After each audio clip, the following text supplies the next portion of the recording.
తెలంగాణలో బీజేపీ అధికారంలోకి వస్తే పాత బస్తీలో ఉన్న ఆలయాలకు అత్యధిక నిధులిచ్చి గర్వపడేలా ఉత్సవాలు నిర్వహిస్తామన్నారు కేంద్ర మంత్రి బండి సంజయ్. పాత బస్తీ నుంచి వదిలి వెళ్లిన ప్రజలంతా తిరిగి రావాలని పిలుపునిచ్చారు. వాళ్లను కంటికి రెప్పలా కాపాడుకునే బాధ్యత బీజేపీ తీసుకుంటుందని చెప్పారు. హిందువులందరినీ ఓటు బ్యాంకుగా మార్చి సత్తా చాటుదామని అన్నారు.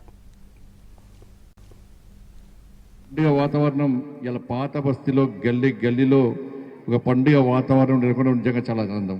ఇప్పుడు శక్తివంతమైన పండుగ. నేను ప్రతి సంవత్సరం కూడా ఈ లాల్ దర్వాజా ఈ టెంపుల్కి వచ్చి ఈ సింహవాహిని అమ్మవారిని దర్శించుకోవడం, అమ్మవారి కరుణా కటాక్షలతో ఇంకా ఈ ధర్మం కోసం, ఈ దేశం కోసం, ఈ హిందూ సమాజం కోసం, సనాతన ధర్మ రక్షణ కోసం, మన సంస్కృతి సాంప్రదాయాలను కాపాడు కోసం నా వంతు ఒక హిందూగా పుట్టినందుకు నా వంతు తృణమో ప్రణమో కష్టపడి పనిచేసేటువంటి అవకాశం ఆ తల్లి దయవలనే, ఆ తల్లి ఆశీర్వాదం వల్లనే వస్తుంది. వాళ్ళు ఇప్పుడు ఇలా భాగ్యనగర్ మొత్తం పొద్దున్న తిరుగుతున్నాను. నేను చాలా ఉత్సాహం అనిపిస్తున్నది.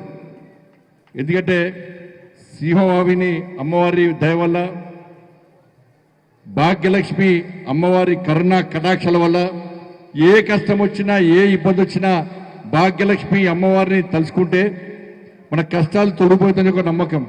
వాళ్ళ హిందూ ధర్మం గొప్పతనం మీ అందరికీ తెలుసు. చాలామంది ఓటు బ్యాంక్ కోసం ప్రయత్నం చేస్తూ ఉంటారు. వాళ్ళ మళ్ళీ చెప్తున్న పాత బస్తీ నుంచి ఎవరైతే ఇక్కడ టెర్రరిస్ట్ బాంబులకు భయపడి, ఇక్కడ జిహాదీ ఉగ్రవాదు యొక్క ఆగడాలు అరాచకాలకు భయపడి ఇక్కడ నుంచి వెళ్ళి ఇతర ప్రాంతాల్లో ఉంటున్నారో మళ్ళీ నేను అప్పీల్ చేస్తున్నా. ఈ సింహవాహిని అమ్మవారి సాక్షిగా చెప్తున్నాను. ఆ భాగ్యలక్ష్మి అమ్మవారి పాదాల సాక్షి చెప్తున్నా, మీరందరూ తిరిగి రండి, పాత బస్తీకి రండి.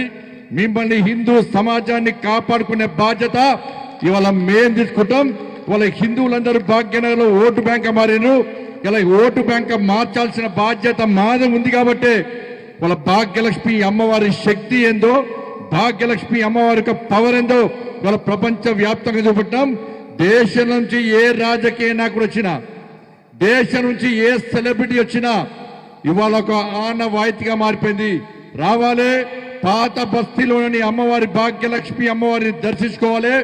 అమ్మవారి ఆశీర్వాదంతో మనం ముందుకు సాగాలని చెప్పి అమ్మవారి యొక్క శక్తిని, భాగ్యలక్ష్మి అమ్మవారి యొక్క శక్తిని ఇలా దేశ వ్యాప్తంగా చాటింపజేసామంటే అది హిందూ సమాజం యొక్క గొప్పతనం.